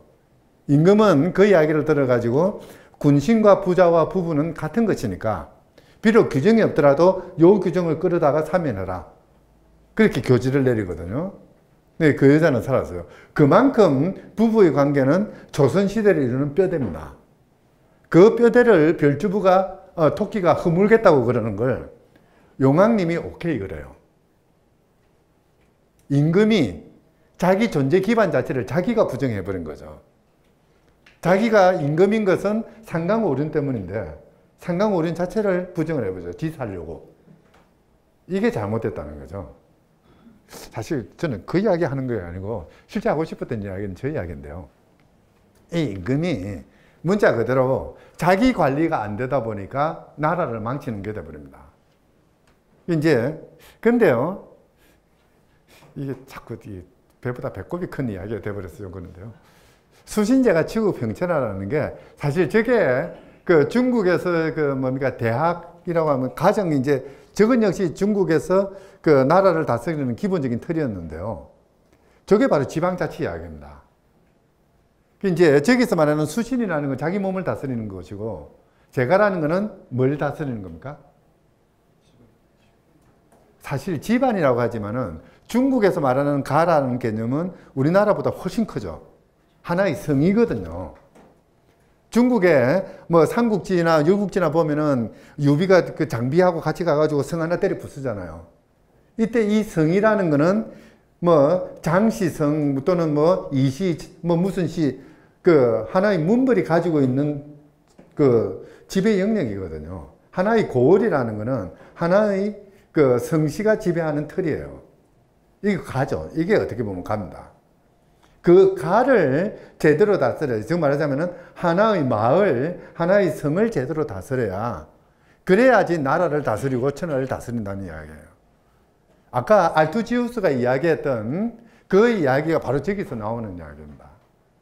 우리, 그러니까 뭐 중국을 우리라고 좀 이야기하기 뭐 하긴 합니다만은 어쨌든 중국의 이야기에서도 역시 지방자치는 밑바닥에 있는 것 같아요. 어쨌든 천하가 중요하고 뭘 한다 하더라도 지역이 제대로 돼야지 천하가 다스려지는 것이지 지역을 내버려 두고는 천하가 안 된다는 이야기죠. 우리 헌법은, 우리 그 역사는요, 1945년에 이제 해방이 되고 미군 정기를 거쳐가지고 48년에 이제 정부가 쓰지 않습니까? 48년부터 지금까지는 크게 세 개로 나눠요. 요때는 이제 그러니까 그 민주당 정권까지 4.19가 일어나고 민주당 정권이 들었을 때까지를 이제 대한민국이라는 국가가 제대로 뼈대를 갖추는 시기고요.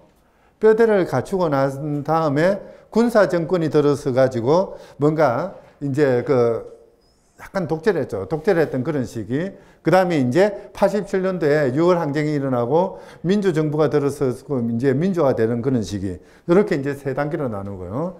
87년 이후는 또 다시 두 개로 나뉩니다. 97년을 전제로 그 기준에서 나누는데요. 97년에 무슨 일이 있었습니까? 그 박사리 양말 벗고 그 연못에 들어가고 골프 쳤잖아요. 이제 IMF 터질 때죠. 이제 IMF 전과 후가 사실은 국가의 운영 방식이 조금 많이 달라집니다. 그래서 이제 저렇게 나누기도 하는데요. 뭐 크게는 민주화기라고 합니다.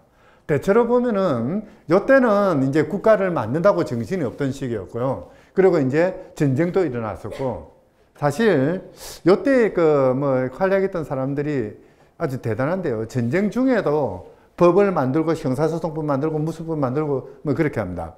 이 60년에 민법이 만들어져요. 그전에는 이제 일본 민법을 쓰다가 60년에 민법을 만들어 가지고 이제 우리나라 법 체계가 완비되는 때가 이때입니다. 법체계가 완비되고요. 그 다음에 이제 여기는 이렇게 어떻게 보면은 경제 성장이라는 산업화라는 그런 국가 과제가 형성되는 그런 식이고요. 그래서 국가 체제가 만들어지고 산업화가 이루어지고 민주주의가 이루어지는 그런 단계로 이제 진행이 됩니다. 요게 정확하게 우리나라 지방자치가 발달하는 구조하고 똑같이 맞아 들어갑니다. 사실 그러니까 도입기라고 할 수 있는 게 그게 뭐 60년, 뭐 그냥 61년까지라고 봐도 됩니다. 그냥 민주당 정권까지. 이때는 지방자치 제도를 도입을 해가지고 실시하려고 노력해보던 시기입니다. 해볼까 말까 뭐 어떤 때는 조금 했다가 어떤 때는 조금 거둬들었다가 다시 또 했다가 하는 그런 시기였는데요. 뭔가 그 지방자치를 두 개로 나누고요. 광역과 기초로 나누었고 그 다음에 이제 의회가 있고 장이 있는 그걸 우리는 기관 대립형이라고 그럽니다.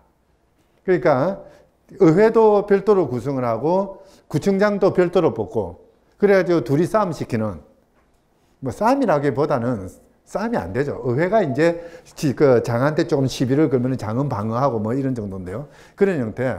이제 그런데 그러니까 의회와 장을 별도로 뽑는 걸 기관 대립형이라고 그러고요. 의회와 장이 같이 뽑히는 거는 또는 어느 하나가 없는 경우는 통합형이라고 그럽니다.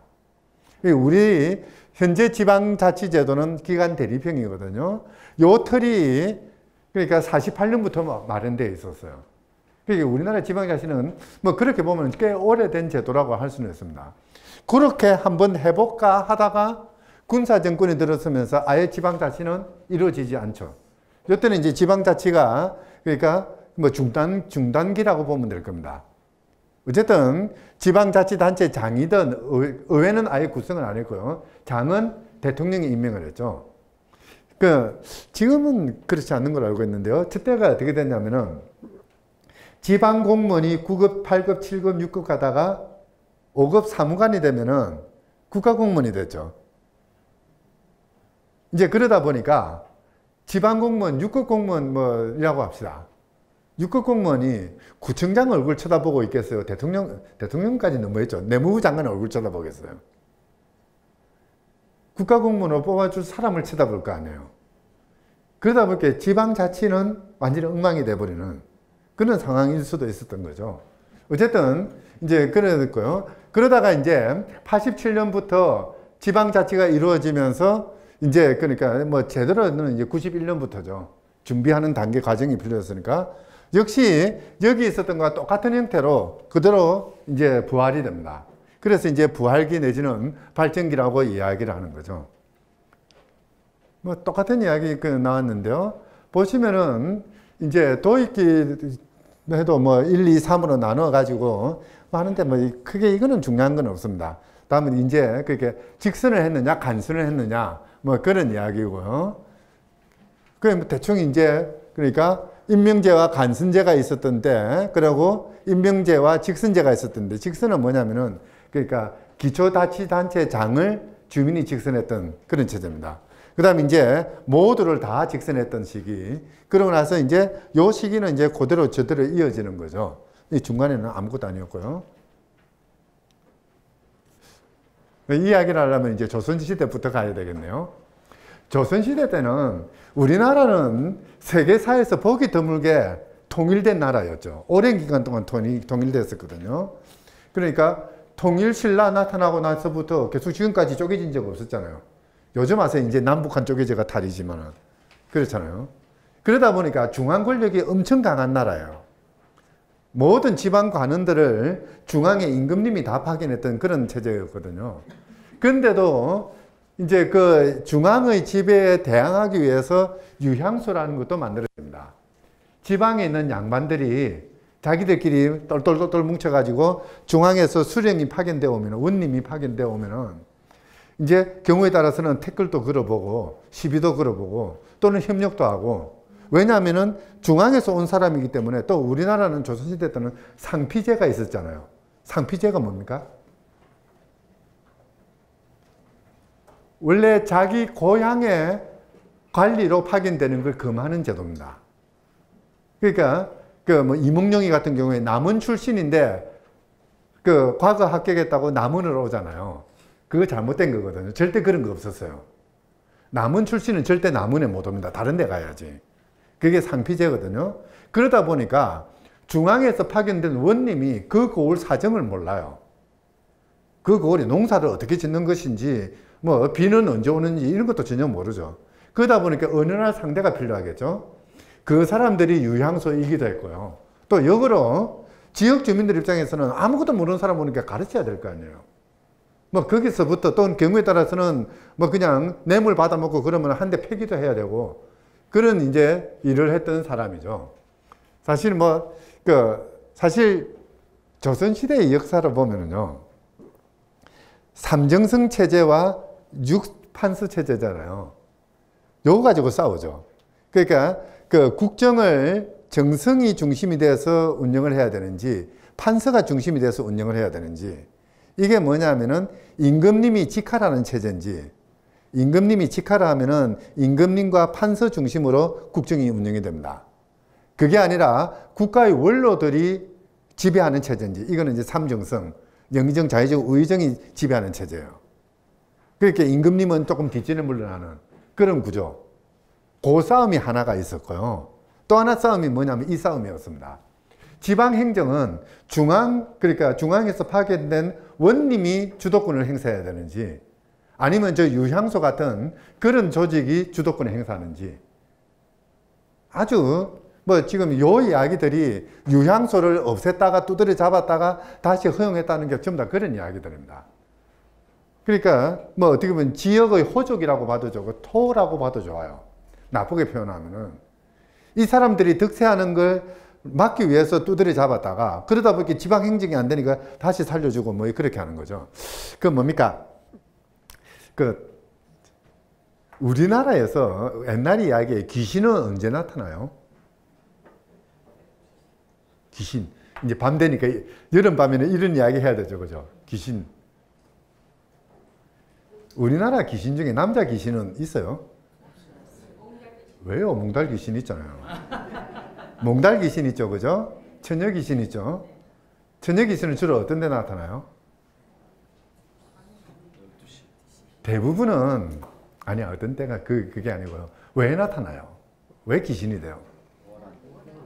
한이 맺혀서 되잖아요. 한이 맺히는데요. 누구한테 나타나요? 새로운 원님한테 나타나요. 그게 참 재밌어요. 전 세계에 귀신들이 다 있는데 우리나라 귀신만 딱 하나 사람들한테 해코지 안 합니다. 우리나라 귀신만 원님한테 나타나요. 웃겨요. 웃기는 게 참 신기하죠. 그만큼 사람들이 좀 착하다고 할까요? 이제 서양 같은 경우에는 그게 이원론이라고 그러죠. 그러니까 사람이 사는 세상과 유령이 사는 세상이 따로 있고요. 뭡니까? 해리포터 마법사 뭐 그런 이야기들 전부 다 그 이야기거든요. 뱀파이어가 사는 세상이 있고 사람이 사는 세상이 있고 뭐 이런데요. 우리나라는 전부 다 사람이 사는 세상이에요. 근데 사람이 살다가 한이 맺혀가지고 저승으로 못 가는 사람들, 이 사람들만 이제 귀신으로 나타나는데요. 이제 장화홍련전 같은 경우가 대표적인데, 중앙에서 이제 사또가 나옵니다. 파견이 되면은 첫날 밤에 꼭 귀신이 나타나잖아요. 그러면 간땡이 작은 귀신은 그새서 죽어버리고, 간땡이 큰 귀신은, 말이 이상, 원님이지. 예. 간땡이 작은 원님은 죽고, 심장마비로. 간땡이 큰 원님은 귀신하고 이야기하고, 한 풀어주고, 그래서 고관 대작으로 올라가고, 그러잖아요. 그 이야기를요, 딱 귀신 대신 유향소를 갖다 붙여보세요. 마을 토 세력이 세면은 원님은 죽어버려요.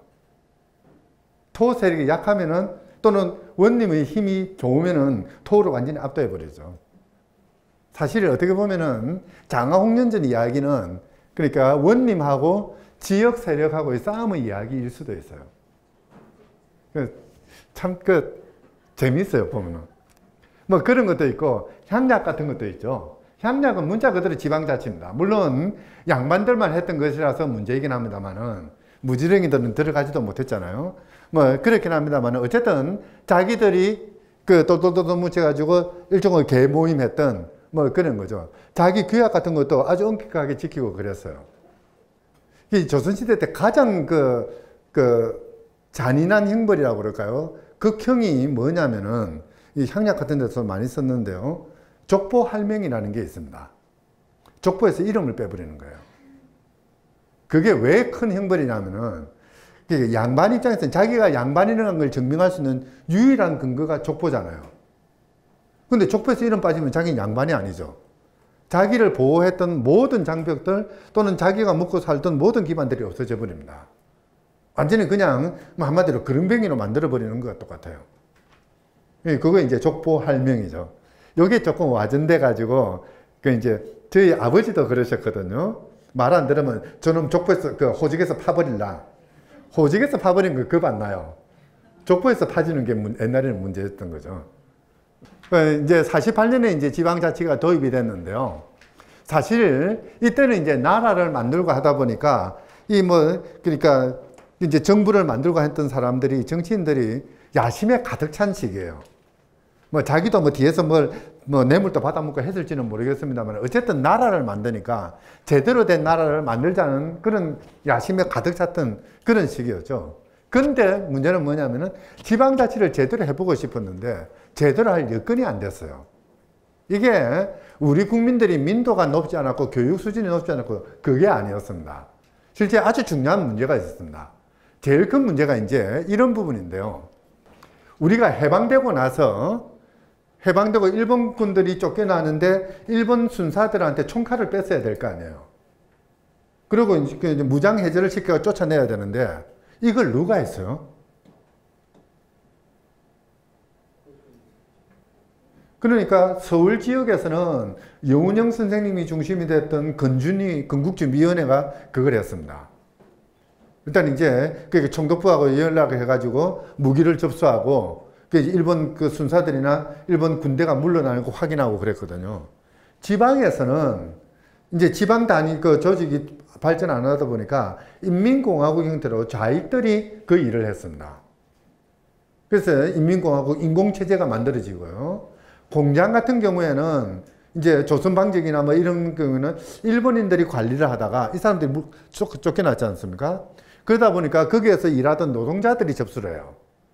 그래서 공장평의에 만들어가지고 이제 관리를 하는 이런 체제거든요. 문제는 건국준비위원회는 조금 중도였지만은 사실 상당히 많은 부분들이 좌익이었습니다. 좀 좌익적인 성향이 강했죠. 빨갱이라고 하긴 좀 뭐한데요. 이제 그런 상황에서 미군정이 들어오고요. 이 미군정은 또 좌익은 또 못 견디했던 그런 체제였잖아요. 좌익은 무조건 잡아 넣어야 되는 체제였고요. 이제 이런 과정에서 지방자치를 하려고 하니까 중앙정부가 지방을 제대로 장악하지 못한 상태에서 그리고 좌익이 어느 정도 지방행정체제를 갖추고 있는 이 체제에서 지방자치를 인정해버리면은 자칫 잘못하면 나라 전체가 좌익 형태로 흘러갈 가능성이 있다고 본 거예요. 그러다 보니까 지방자치를 그러니까 이승만 정권이나 미군정 입장에서는 지방자치를 해야 되는데 함부로 하지 못하는 이런 딜레마에 빠져 있었던 상황이죠. 그런 상황에다가 더 나아가서 이제 이승만 대통령 같은 경우에는 또 자기 정치적인 야심도 있었고 또 국회하고 싸움하고 한참 이제 한민당하고 비틀어져가고 엄청나게 싸웠거든요. 싸우면서 국회가 정치적인 파트너로 삼지 않았고 국회를 정치적인 파트너로 삼기보다는 국민들을 동원하는 체제로 가버렸거든요. 이승만 정부 때 여러 조직들 만들잖아요. 4.27 클럽도 만들고, 또 뭡니까? 조계종도 접수를 하고, 하여튼 여러 하는데요. 이제 그 과정에서 이승만 대통령은 자기의 정치적 기반을 이제 국민 동원 체제에서부터 확보를 하려고 하는 이런 형태가 되다 보니까 그 두 개가 겹쳐가지고 우리나라 지방자치는 제도는 만들어지는데 제대로 시행이 안 돼요. 시행을 하려니까 좌익체제로 넘어갈까 봐 겁이 났고, 또 지방 분권을 내버려두면은 이승만 대통령은 자기 찍어줘야 되는 사람이 지역의 정치인들 말만 듣고 그 사람들 따라가다 보면 한민당을 지지할까 봐 겁이 났었고, 이제 이게 두 개가 겹치다 보니까 현실적으로는 지방자치가 제대로 되지 못하는 그런 상황이었습니다. 이제 그 이야기죠. 어쨌든 49년에 지방자치법을 만들고 지금과 같은 그런 체제를 형성했죠. 그냥 기본적인 틀을 만들었고요. 그러다가 여러 가지 개정을 하긴 합니다. 그거는 중요하지는 않습니다. 어쨌든 이렇게 지방자치법을 만들어 놔놓고 바로 이 지방자치를 조금 약화시키는 방향으로 법 개정을 해 나가요. 이제 이승만 대통령이 정치적인 야심하고 그 다음에 이제 이 자익에 대한 두려움, 그게 이제 겹쳤던 거죠. 뭐 그래서 법상으로는 지방 분권이다 해놔놓고 자꾸 중앙정부가 개입하는 그런 형태로 나옵니다. 이제 그러다가 이제 그 전쟁이 일어나고요. 전쟁 중에도 이제 법 개정하고 뭐 오만지 다 합니다만은 아주 재밌는 게 전쟁 중에 기초자치단체장, 기초자치의회, 광역자치의회 선거도 합니다. 지방의회 선거를 하는 거죠. 참 우리나라는 재밌어요. 물론 이제 52년 정도 되면은 그게 전쟁이 거의 소강 상태죠, 그죠? 그렇다 하더라도 한참 전쟁하고 있는데 선거하고 있는 나라예요. 이런 말을 듣는가 모르겠는데요. 고리 원자력 발전소가 전 세계에서 가장 위험한 발전소 중에 하나거든요. 얼마 전에 이제 그만뒀잖아요. 거기서 얼마 안 떨어진 해운대 신시가지는 우리나라에서 그 아파트값 제일 많이 오르는 동네잖아요. 우리나라 사람들이 좀 뭔가 간이 큰 것 같아요. 하여튼 이제 아주 재밌는 게요. 이런 현상이 납니다. 우리나라 지방자치선거에서 보면은요, YS 때 빼놓고 거의 대부분 야당이 참패를 합니다. 아주 특징적으로 나타나는 거예요. 지방선거에서는 여당이 유리한 게 거의 정리화되는 게 이제 이때부터도 그렇죠. 90.7%가 됐는데요. 전쟁을 하고 그때 뭡니까 이승만 대통령 뭐 도망치고 뭐 그랬잖아요. 비난이 엄청나게 났음에도 불구하고 그 이제 여당이 압승을 합니다. 그 이유는 뭡니까? 사실 그 이야기 있지 않습니까? 여촌야도라는 말이 있었죠. 그게 도시 사람들은 야당을 많이 찍어주고 시골 사람은 여당을 많이 찍어준다. 근데 원래는 48년도만 하더라도요, 야촌여도였어요. 그러니까 시골 사람들은 야당을 찍어주고요, 도시 사람들은 여당을 찍어줬습니다. 이제 아까 말씀드렸듯이 이 좌익이 많이 영향을 미치고 있었고, 이제 이러다 보니까 야성이 강했거든요, 시골에서는. 근데 이제 이런 때부터 보면은 그러니까 여촌야도가 바로 드러나요. 시골에서 무조건 그 여당표를, 그 몰표를 줍니다. 그 이유가 뭡니까? 이미 이때부터 부정선거가 이루어지고 있었어요. 이제 이러다 보니까 이제 그 경향이 완전히 뒤집어지는 그런 형태가 됐죠. 그러면 그때 이제 선거하는 모습이래요.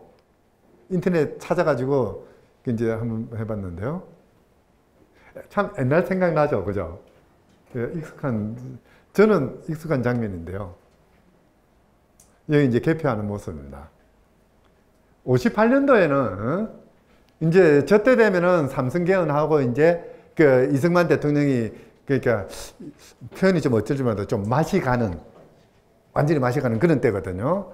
이제 이러다 보니까 지방자치법을 완전히 자기 중심으로 만들어버리는 그런 체제가 되어버립니다. 60년, 그러니까 4.19가 나서 이제 민주당 정권이 들어서고, 이때는 이제 민주주의를 하자는 그런 요구가 강했던 시기죠. 이제 거기에서는 우리 역사상 가장 충실한 지방자치제라고 해도 과언은 아닌, 물론 요즘이 조금 더 낫긴 합니다만, 어쨌든 아주 그 당시로는 참 찾아보기 힘든 모범적인 지방자치제가 이루어집니다. 다 선거를 하고요. 장, 의원, 기초광역 모두 다 선거를 해서 하는, 그러나 그럼에도 불구하고 여전히 민주당은 맨날 깨지는 이제 그런 그 체제였죠. 뭐 찍어놓은 걸까요? 그 군사정권 때는 뭐 지방자치가 아예 안 했었고요. 뭐 특별히 이거는 뭐 더 설명할 게 없습니다. 그때 이제 뭐 군사정부 헌법도 만들고 뭐 하면서 그랬는데요. 이제 그 유신헌법 때는 아예 지방자치의회는 구성하지 않는 것으로 해버렸고, 그 전두환 정권 때도 역시 마찬가지입니다. 지방의회 자체를 구성을 안 했죠. 이제 뭐 그러다가 그 뭡니까 6.29 선언이 일어납니다. 이 6.29 선언은 얼마 전이었죠, 그죠? 30주년이었는데요. 노태우 씨, 그때는 뭐 노태우 그 민자당 대표였죠. 두 가지를 선언을 해요. 이게 뭐냐면은 대통령 직선제를 하겠다라는 걸 선언을 했고요. 이제 간선제 호언 안 하고 그 이제 직선제 하겠다는 거하고 지방자치를 실시하겠다. 가장 큰 약속 중에 두 가지가 그 이제 이거였습니다. 직선제하고 지방자치. 어떻게 보면은 그러니까 87년 헌법 체제에서 가장 중요한 게 대통령은 국민이 뽑는다. 그리고 지방자치를 하겠다. 이거였는데 사실 앞에 거는 어느 정도 됐는데 뒤에 거는 아직도 좀 요원한 그런 상태입니다. 어쨌든 88년부터 이제 지방자치법을 개정해가지고 지방자치가 제대로 이루어지도록 나름대로 고생을 합니다.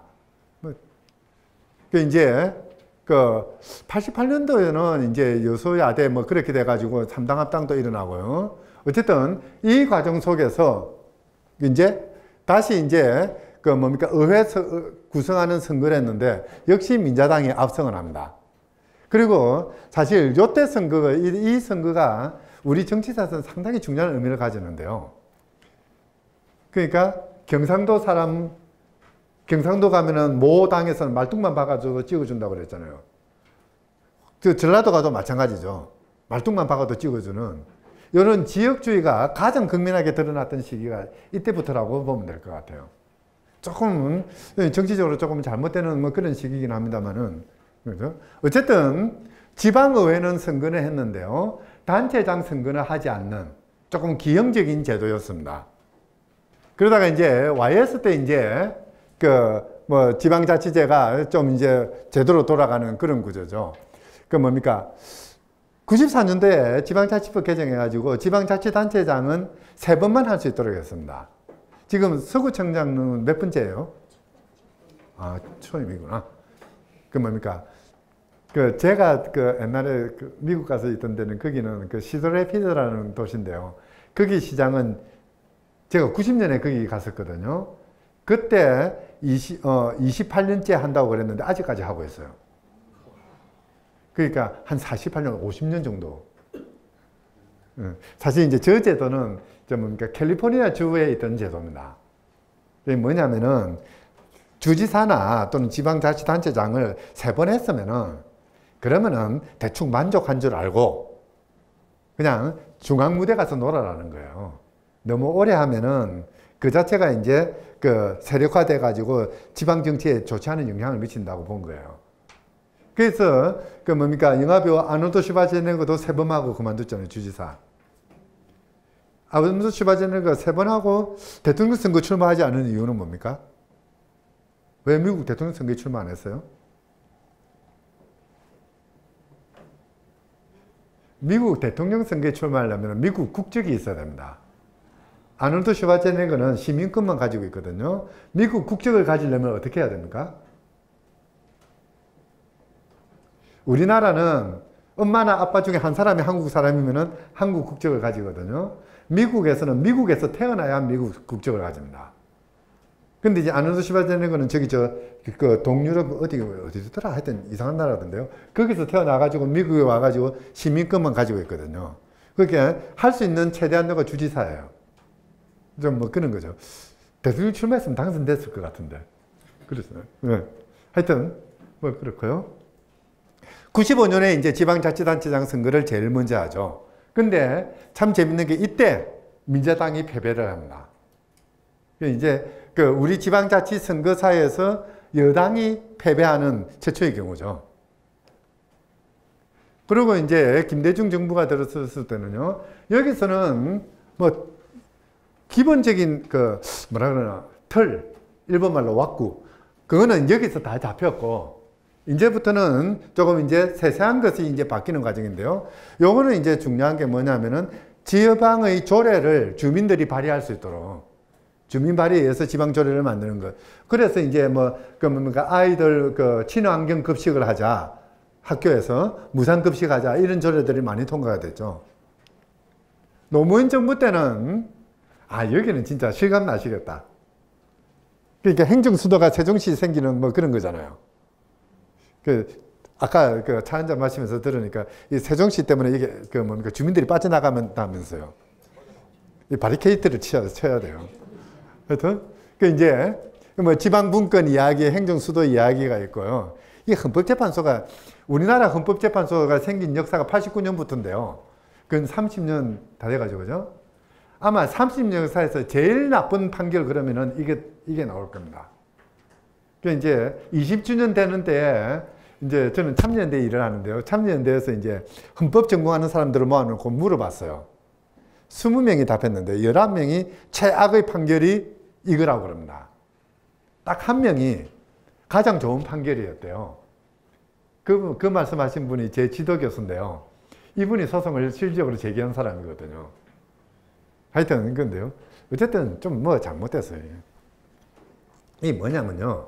그러니까 적어도 국가의 중요한 부서는 옛날에 조선시대 때 환승부가 관할하던 영역에 있어야 된다라는 거였거든요. 이 환승부 관할 영역이 어디냐면은 사대문안하고 사대문안으로부터 침리까지, 이제 신리 바깥까지가 이제 환승부 관할 영역이었거든요. 근데 문제는 이제 그 국가의 주요한 기관은 뭐냐면은 청와대하고 국회의사당이 돼요. 요 두 개는 거기에 있어야 된다. 그게 관습법이다 그러는데 지금 국회의사당은 어디 있습니까? 여의도는요. 사대문에서 엄청나게 떨어진 데가 있어요. 그것도 땅도 아니고 본토도 아니고 섬이잖아요. 실제 그 뭡니까? 국회가 존재하고 있는 위치 자체가 관습법에 어긋나는 거예요.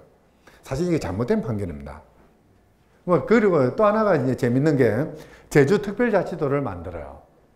여기는 뭐 지금 이 자체는 뭐 그렇게 중요한 건 아닌데 요즘 와서 좀 문제가 되는 게 뭐냐면은 아까도 말씀드렸습니다만은 국가경찰 체제가 아니라 자치경찰로 바꾸자는 게 지금 논의가 많이 되고 있는 거거든요. 우리나라에서 유일하게 자치경찰이 이루어지고 있는 체제예요. 제주도 안에 제주도 자치경찰이 존재합니다. 그래서 이제 주로 교통이라든지 뭡니까? 음식물 단속이라든지 뭐 이런 것들을 이제 주로 하는 거죠. 그리고 이제 주민소환 제도도 도입이 됐는데요. 자치단체장이 마음에 안 들면은 주민들이 이제 뭡니까? 투표를 해가 쫓아내는 거. 이제 그 제도를 했는데 여태까지 한 번도 성공하지는 못해서 시도는 많이 됐었는데요. 얼마 전에는 지금 그 자유한국당 대표된 홍준표 씨 상대로 그 경상남도에서 했잖아요. 결국은 이제 요건이 안 돼가지고 투표를 가지는 못했는데요. 이명박 정부 때는요. 교육감 선거 제도가 생기는 게 이명박 정부 때죠.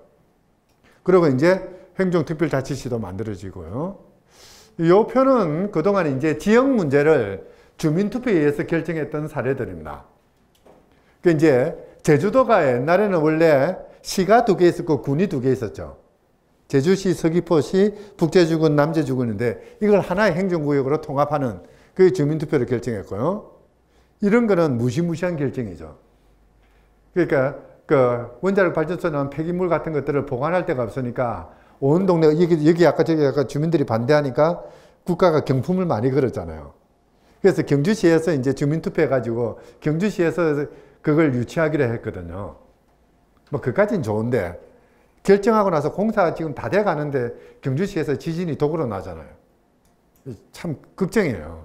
한번 저렇게 팽묻으면은 뭐 거의 10,000년에서 10만 년까지 보관을 해야 되는데 글쎄 이게 어떻게 될지 그 지진 나고 어떻게 될지 모르겠어요. 하여튼 뭐 그런 것도 있고요. 요거는 서울시에서 학교에서 무상급식을 할까요 말까요 투표했다가 오세훈 시장이 그냥 그 뭡니까 투표에 지는 바람에 그냥 쫓겨나는 그런 상황이 돼버렸죠. 참 진짜 그래요. 만약에 이 투표를 안 했다면은 아마 이번 선거는 문재인 오세훈의 대결이었을지 몰라요. 그러면은 그 선거 결과는 아무도 장담 못하는 구도로 갔을 수도 있을 겁니다. 물론 역사의 가정이 없긴 합니다만은 이게 어떻게 보면 우리나라 역사를 바꿔놓은 것일 수도 있어요. 하여튼 그렇고 그에 뭐 나머지 뭐 그런 것들이 있습니다. 뭐 사실 우리 지금 현재가 이제 헌법 체제가 지금 국가 체제가 이제 87년 체제라고 한다면은 아까 그 노태우 6.25 선언이 제시했던 2가지 과제가 있지 않습니까? 대통령 직선제를 하겠다. 그거는 이미 실현이 됐어요. 지방자치를 하겠다. 지금 실현이 됐습니까? 선거를 하고 하는 거는 어느 정도 돌아갑니다. 근데 실제 그렇게 주민이 뽑은 자치단체장이든 의회든 마음대로 하지를 못해요. 우선 입법권이 없고요. 입법권이 거의 뭐 그거고요. 법령에 반하지 않는 범위 내에서만 조례를 만들 수 있거든요. 그러니까 기껏 조례 만들어도 국회의원들이 엉뚱한 법 만들면 이건 완전히 황이 돼버려요. 이게 이제 반쪽짜리 지방자치제죠. 더더군다나 돈은 중앙정부가 다 잡고 지방은 돈이 없어가지고 절절절 매는 상황이잖아요. 이런 그 세제개혁도 필요하거든요. 사실 그게 그러니까 지방이 아예 원래 돈이 없어도 돈이 없는 게 아니에요. 세제가 중앙정부에 유리하게 조세제도가 짜이는 바람에 모든 돈이 그 중앙정부로 가는 것, 그게 문제거든요. 이런 것들을 지방정부가 조세권을 가지고 돈을 걷어서 쓸 수 있도록 만들어줘야 돼요. 이제 이런 것들, 이게 이제 향후의 과제라고 할 겁니다. 아주 중요한 부분이에요. 그러니까 87년 그 현행 체제가 들었었던 두 가지의 과제 중에서 하나는 실현됐지만 하나는 아직도 진행 중이다. 그 과제는 결국은 헌법을 개정하든지 해서 지방분권 체제를 좀 더 잘 만들어야 될 것 같아요. 제일 문제는 돈입니다.